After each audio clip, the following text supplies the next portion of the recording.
Okay, welcome to yet another video. So today's video is actually a request. So this is for you, Claire Mills, and your work colleagues.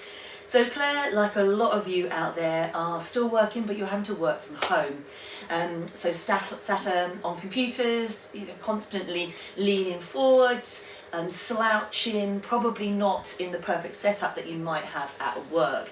So we're all getting a bit tired. Our muscles are shortening and generally possibly getting back and neck aches. So I'm just going to go through a few stretches and some exercises to help relieve the pain, but also to help strengthen and improve your posture so you don't constantly spend your time in this slouched position. Okay, so first of all, think about your posture. Now, I'm not expecting you to be sat at your desk for sort of 3, 4, 5, 6 hours, constantly going, oh, Kirsty, posture, posture, posture. But every now and again, every half an hour, 45 minutes, every hour, something like that, please just take a little bit of time out to look after you.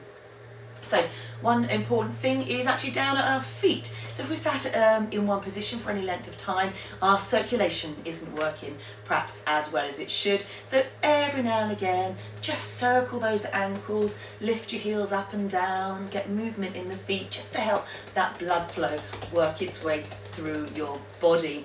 Another area that perhaps we neglect is our hands. If you're constantly in this sort of position, like I'm playing the piano, chopsticks, I can just about manage chopsticks, but give yourself a moment to just get some mobility in those wrists, maybe even gently rock the hands from side to side, even stretch out those fingers. I had a lovely crack then. Stretch out those fingers. Again, it also helps get the circulation through your body.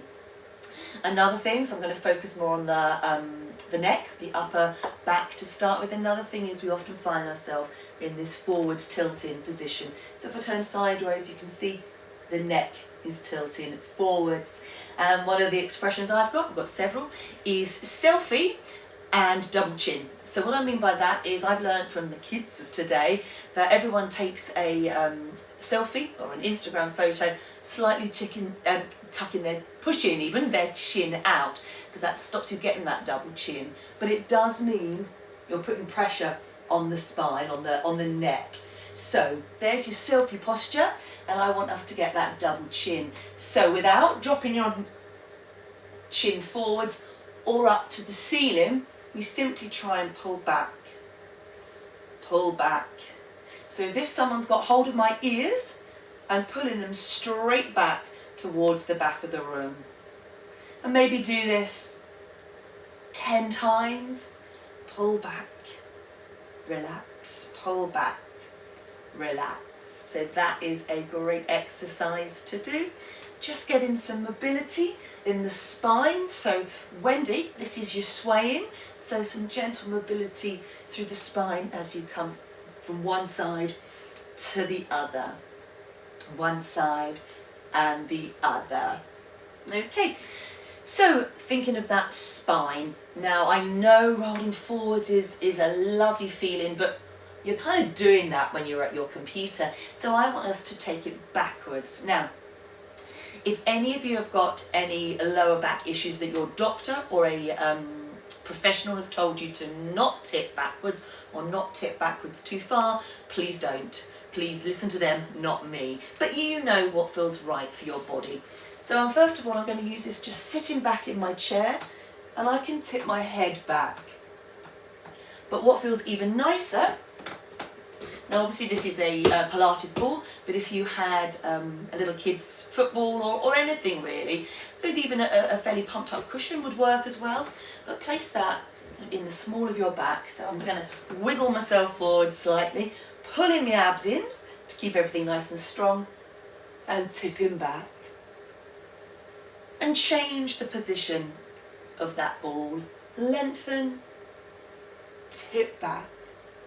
If you feel quite comfortable there and you're ready to progress on, use the arms. So bring the arms up and over and come back. Over and come back. I'm going to do one more with you. Come over and back. Okay, So, not only do we want flexibility and movement, we do also need to have that strength in the muscles. So if you've got one of these resistance bands, and a lot of people have, you know, on the January craze for buying fitness equipment, often people will get a resistance band. You can probably still get them online. They got just a little bit of give in them. So how about working the chest, the shoulders, the back with the resistance band?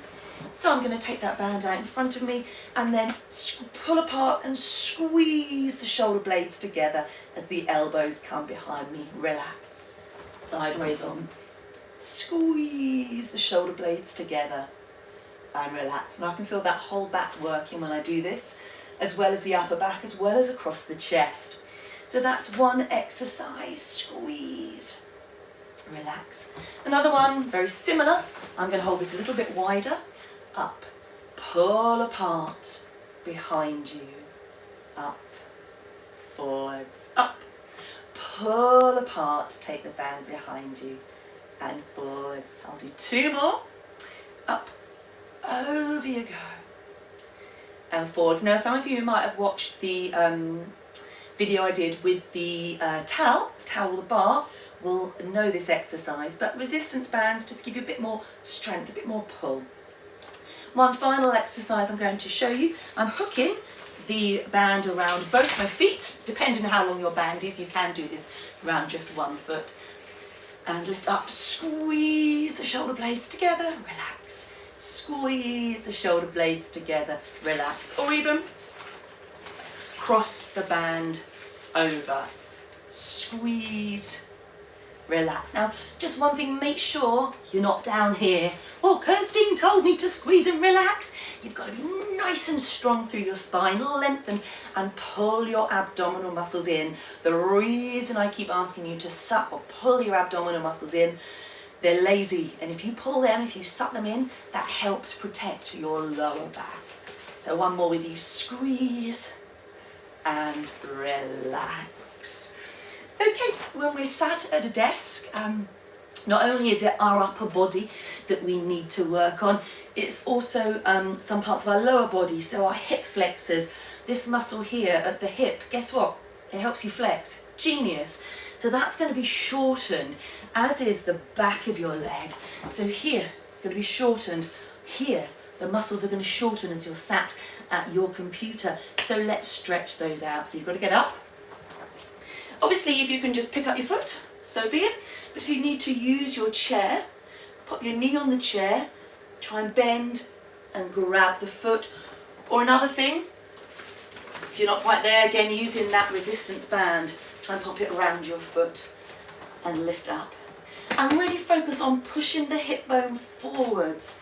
Feel that stretch along the front of your thigh. Squeeze your bottom, might as well. Okay, so obviously make sure you do both those hip flexors.